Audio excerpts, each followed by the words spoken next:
bienvenue à tous à Radha Kripa Rouen. On va continuer la lecture du Srimad Bhagavatam. Om Namo Bhagavate Vasudevaya.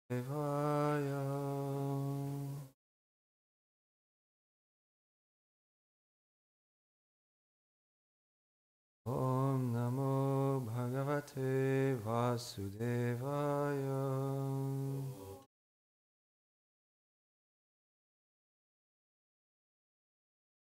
Om Namo Bhagavate Vasudevaya.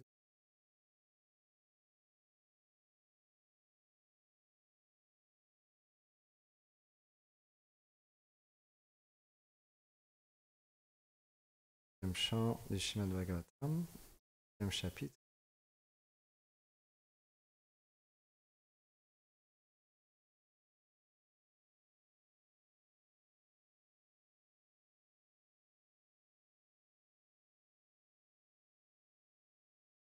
Asapat Nira Pratribir Andiragyo.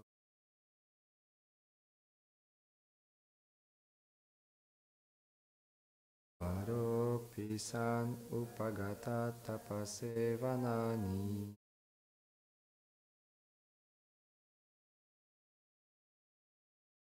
Tasma Adadrupagati Prasano.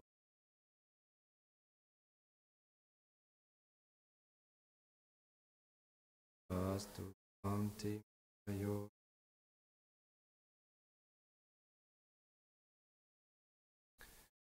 Bien qu'il ne fût qu'un simple enfant, percé par la flèche blessante des maux de sa belle-mère, en présence même de son père, le roi Uttanapad, Dhruva se rendit dans la forêt pour observer de sévères austérités. Le Seigneur fut satisfait de sa pénitence et lui donna la planète Dhruvaloka.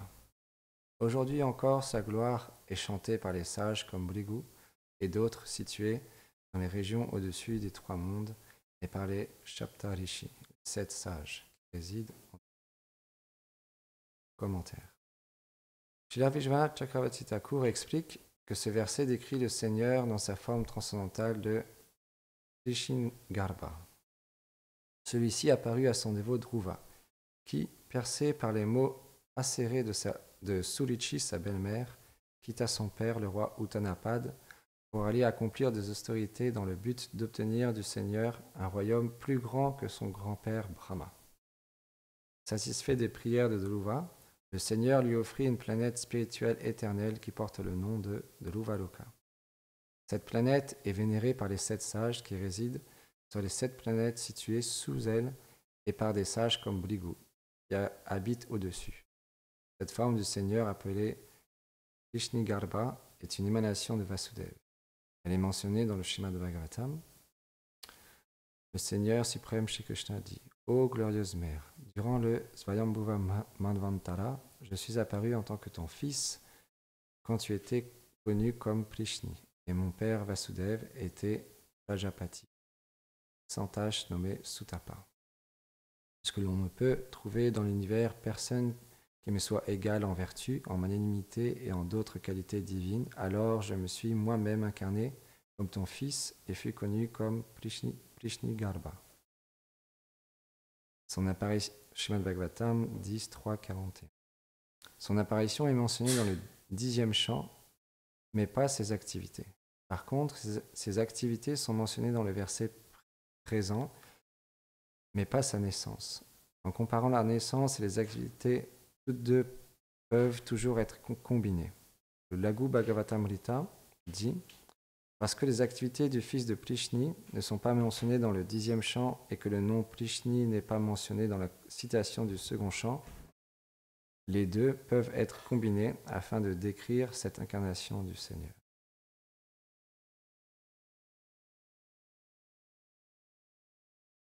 Om Gana Timilandasya Ganangana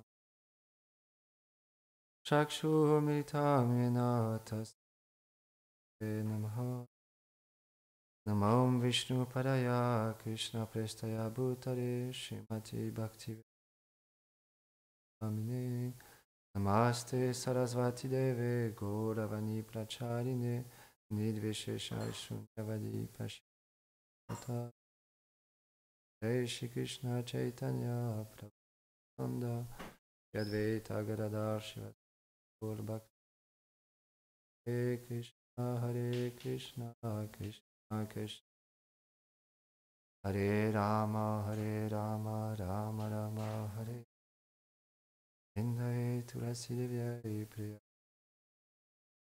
Krishna Bhakti Anchakatpatarubhyacha Kripa Atitanam Pavali Vaishnava Namaha. On commence à parler. Appelant les bénédictions de nos maîtres spirituels, toute la filiation de notre groupe.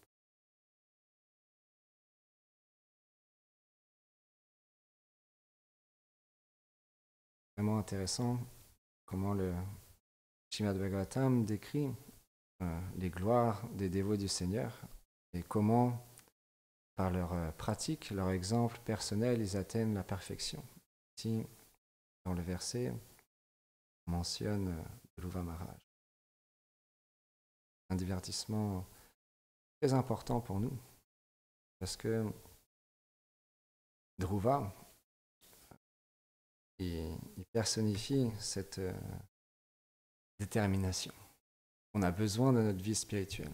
Là, Rupa Goswami, il explique qu'il y a deux choses qui sont très importantes, c'est la patience et la détermination. Et Dhruva, on peut voir que dans sa vie en premier, à travers ce divertissement, cette circonstance où il a voulu s'asseoir sur les genoux de son père, le roi Uttanapad, et que sa belle-mère a refusé qu'il s'assoie sur les genoux de son père, en disant qu'il n'était pas qualifié pour agir ainsi. Alors, et son père n'a rien dit, a laissé faire, et ça l'a beaucoup perturbé. Il s'est tourné vers sa propre mère.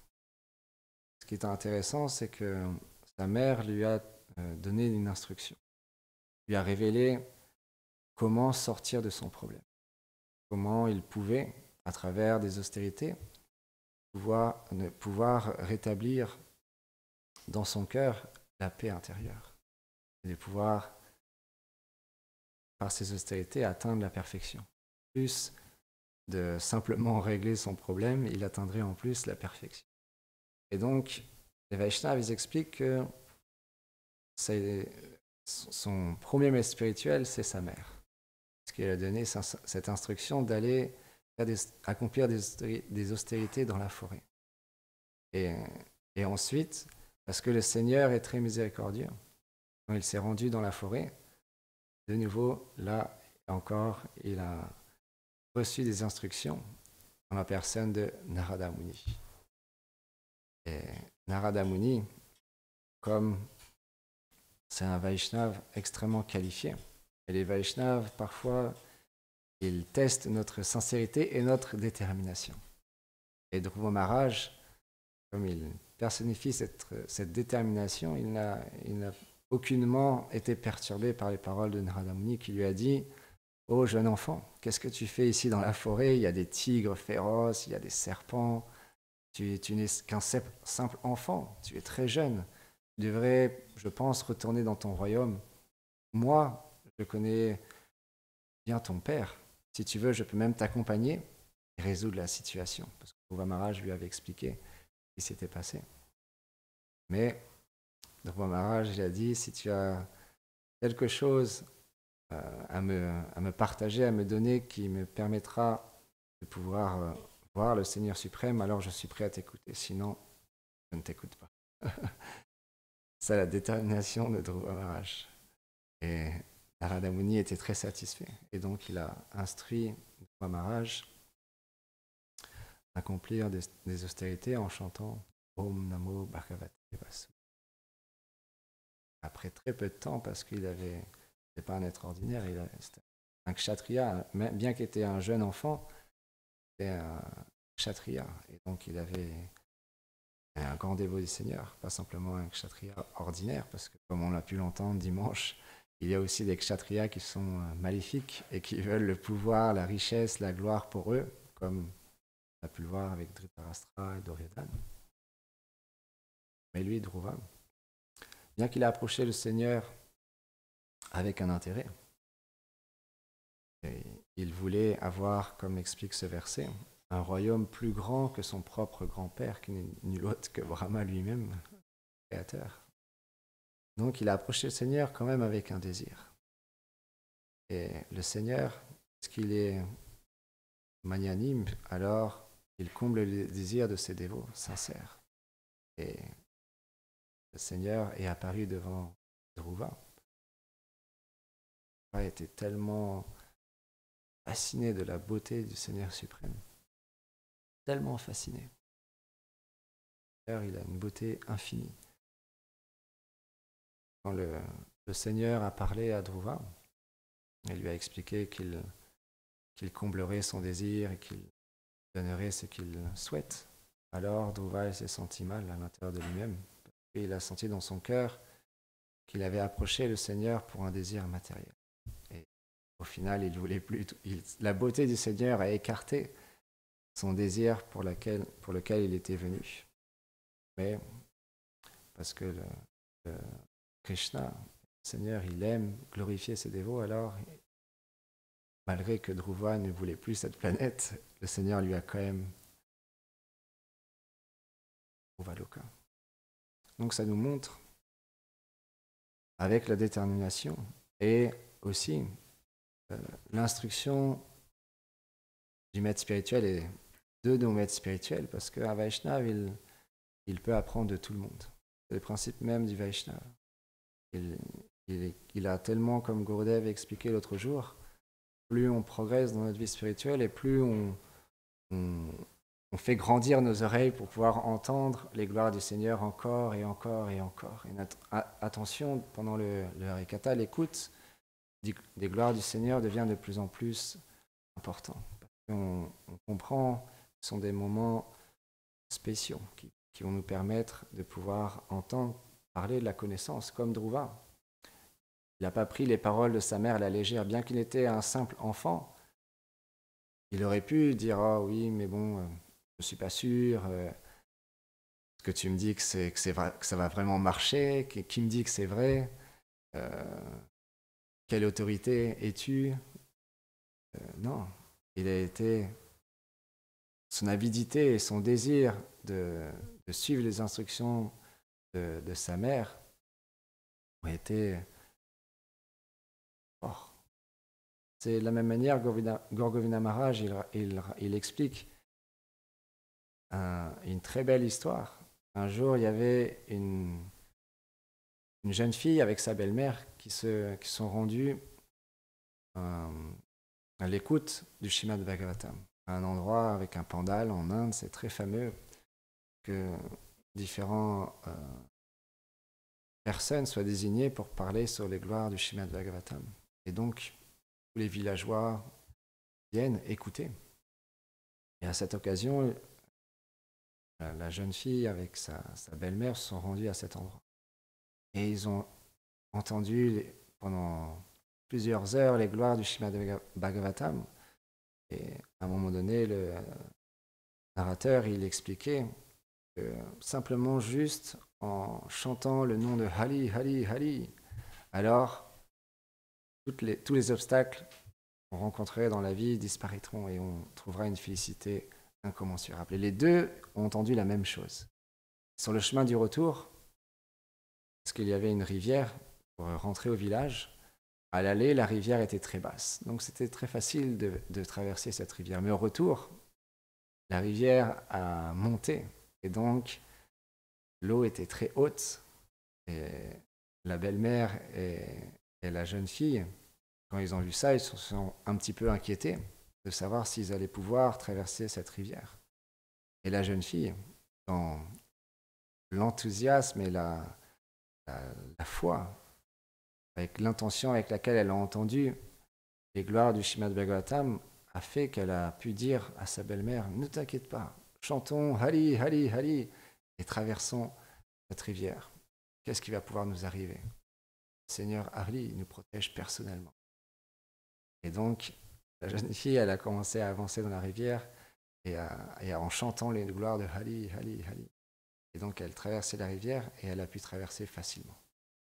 Et la belle-mère, elle, bien qu'elle avait entendu la même chose que sa belle-fille, elle a commencé à avancer dans la rivière et elle paniquait, elle commençait à avoir de l'eau presque qui couvrait son visage et elle paniquait, elle n'arrivait pas à s'en sortir parce qu'elle n'avait pas foi que le Seigneur personnellement la protégerait si elle chantait simplement son nom et qu'elle avait foi dans la protection du Seigneur. Et donc elle a demandé secours à sa belle-fille. Mais sa belle-fille lui a dit non, mais qu'est-ce que tu fais? Chante les noms de Hali, tu verras. Tu ne pourras pas être perturbé. Tu seras secouru personnellement par Hali. Et la belle-mère, parce que les Vaishnavas elles expliquent, elle avait une duplicité en elle et qu'elle pensait connaître tout. Elle lui a dit à sa belle-fille, mais pour qui tu te prends pour me parler ainsi? Moi, j'ai de l'expérience, je suis ton aîné, j'ai plus de savoir que toi. Ce sont, oui, certes, des belles paroles, mais là, je suis dans une situation terrible. Viens plutôt m'aider plutôt que me donner des conseils farfelus. et, et donc, la belle-fille a pris sa belle-mère. Ils sont sortis. Srila Govindam Maharaj explique ce principe d'écouter le Harikatha avec cette simplicité qu'avait cette jeune fille. Parce que quand on écoute le Harikatha avec un verre vide, alors, minute après minute, les gouttes de nectar des gloires du Seigneur rentrent dans notre verre. Le verre commence à se remplir de plus en plus, de plus en plus. C'est ça la puissance du Harikatha. Se nourrir des gloires du Seigneur suprême. Que notre corps, tous les jours, on prend soin du corps. On prend une douche, on se lave les dents, on va aux toilettes, on mange, on se repose. On prend tellement de temps chaque jour pour prendre soin de ce corps qui va un jour pouvoir disparaître. Mais, comme on l'explique souvent, que fait-on pour la nourriture spirituelle de notre âme à travers le chant, l'écoute et le souvenir des gloires du Seigneur sont tellement essentiels. On veut sortir ce cycle des morts et des renaissances. Parce que quand on approche cette connaissance et que on réalise à travers l'association Sadhu Sangha qu'on est une âme spirituelle, alors on comprend qu'après des millions et des millions de vies, on est passé à travers différents corps, animal, végétal, aquatique, mammifère, pour enfin obtenir cette forme de vie humaine. Et comme Govinda Maharaj expliquait, prendre le temps de s'ennuyer et de se poser des questions. De se dire, mais voilà, la mort va arriver un jour ou l'autre. Qu'est-ce qui se passe après la mort? Qu'est-ce qui va m'arriver? Ce corps, il est temporaire, donc qui je suis véritablement? Est-ce que je suis ce corps qui est extrêmement limité et qui va devoir un jour périr? Est-ce que je suis cette personne? Non, simplement des couches qui recouvrent mon âme. Et comment faire pour retrouver mon soi intérieur, qui je suis? Comment réaliser qui je suis? Et là, les Vaishnavas expliquent Sadhu Sangha. L'association des saints Vaishnavas va faire qu'on va apprendre sur la science de la bhakti. Et c'est ce qui fait Krishna.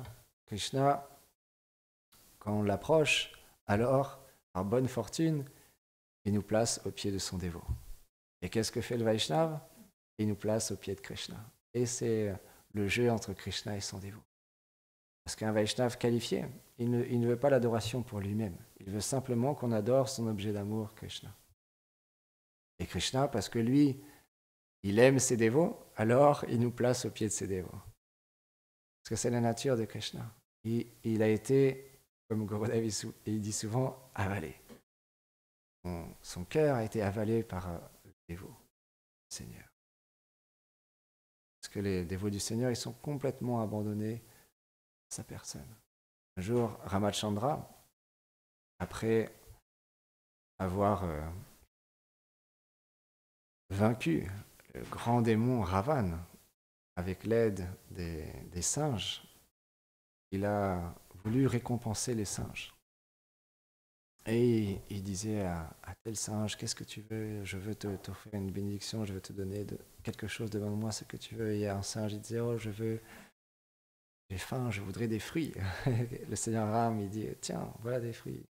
Et l'autre, il disait, oh, j'aimerais tant que mon frère revienne à la vie, il a quitté son corps pendant la guerre. Et Chandra dit, oui, que mon frère revienne à la vie. Et comme ça, il approchait tous les singes et chacun demandait quelque chose au Seigneur. Et il a approché Hanuman.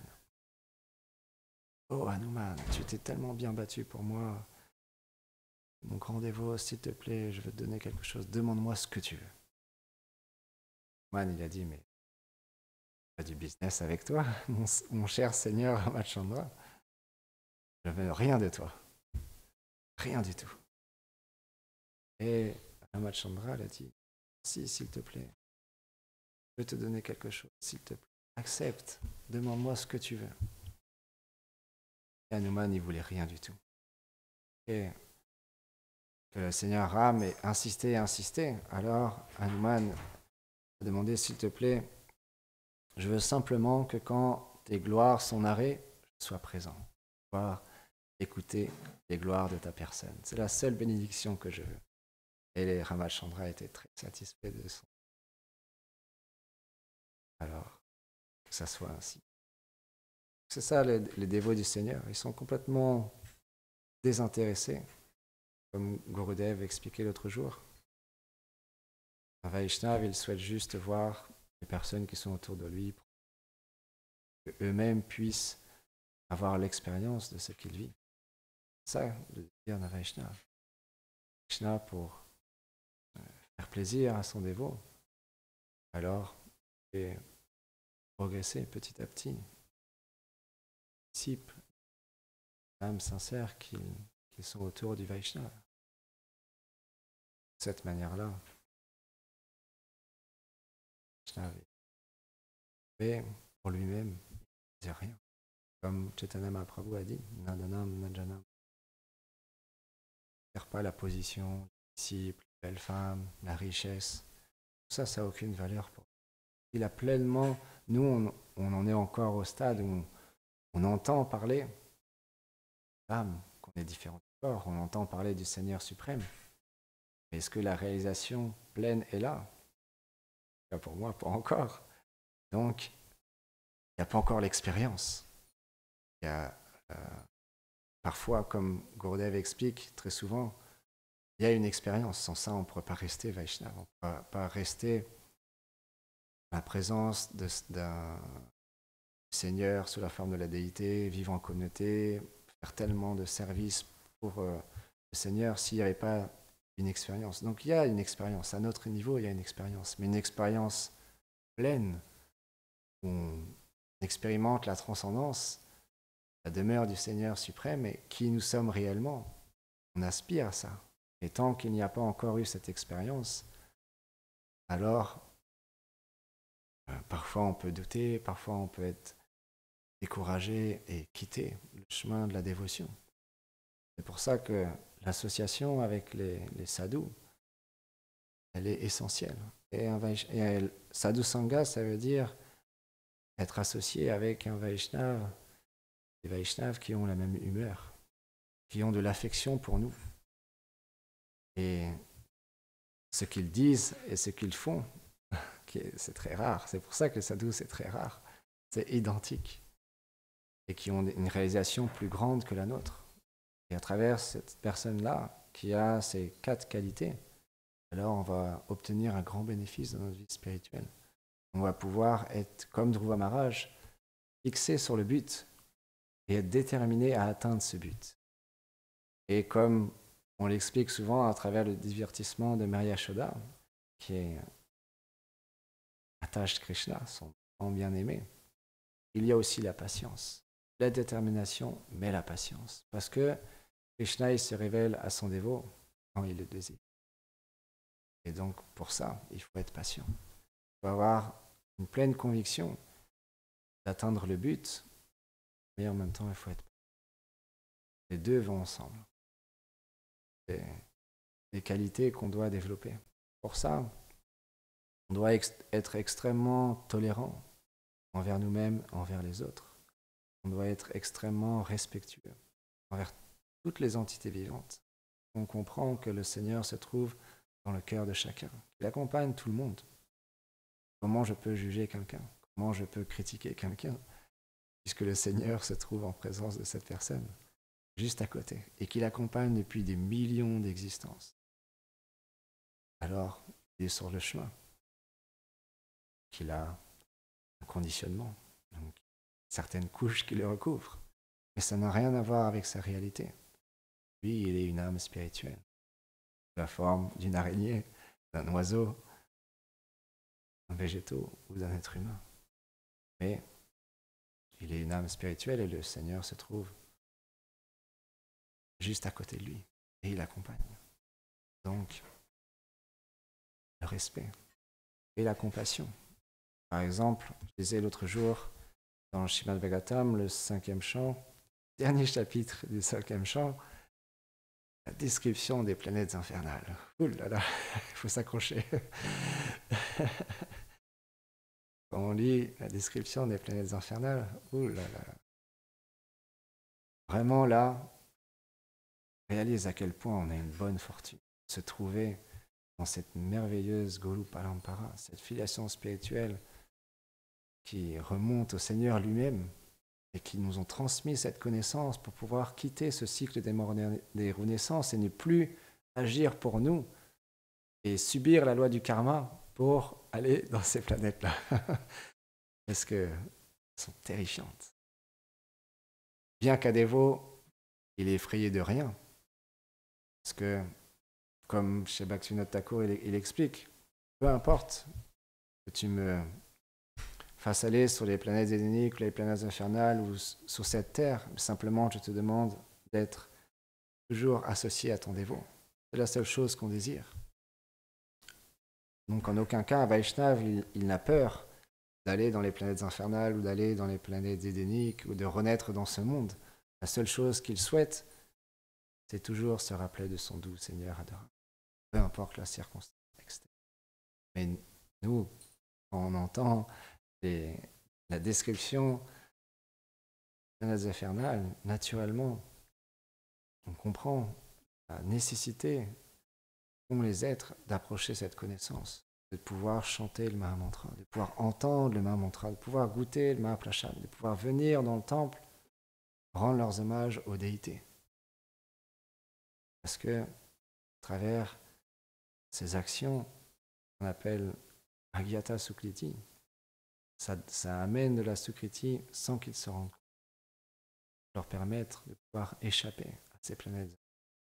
Donc un Vaishnav, naturellement, il a de la compassion, plus ou moins grande, suivant l'avancement spirituel qu'on en a, mais il a la compassion. Et, pour finir, l'humilité. Sans humilité, on ne peut pas apprendre. Sans humilité, on ne peut pas se remettre en question. On ne peut pas demander pardon si on a fait des erreurs. Sans humilité, on ne peut pas approcher le Seigneur suprême. Parce que Chaitanya Mahaprabhu lui-même a montré l'exemple. Il est venu dans ce monde, le Seigneur, dans la forme d'un dévot, montrer l'étiquette Vaishnava, comment développer des qualités, comment relationner entre Vaishnava, comment le Seigneur lui-même est relationné avec Sanatana Goswami. Quand il approchait Sanatana Goswami, c'est expliqué que l'humilité de Sanatana Goswami était tellement forte que le Seigneur lui-même lui a demandé d'arrêter, d'être aussi humble. Imaginez-vous l'humilité de Sanatana Goswami pour que le Seigneur lui-même demande. C'est trop, il a trop d'humilité. Nous, on aspire à avoir un peu d'humilité. Le Seigneur, il demande à son dévot diminuer son humilité. Ça, la puissance des dévots du Seigneur. Tellement humble. Pour finir, une dernière histoire. Un jour, parce que les Vaishnavas, justement, ils sont tellement humbles, ils ne souhaitent pas exposer leur dévotion. Et il y avait un Vaishnava à Vrindavan qui s'appelait Ananta Prabhu. Et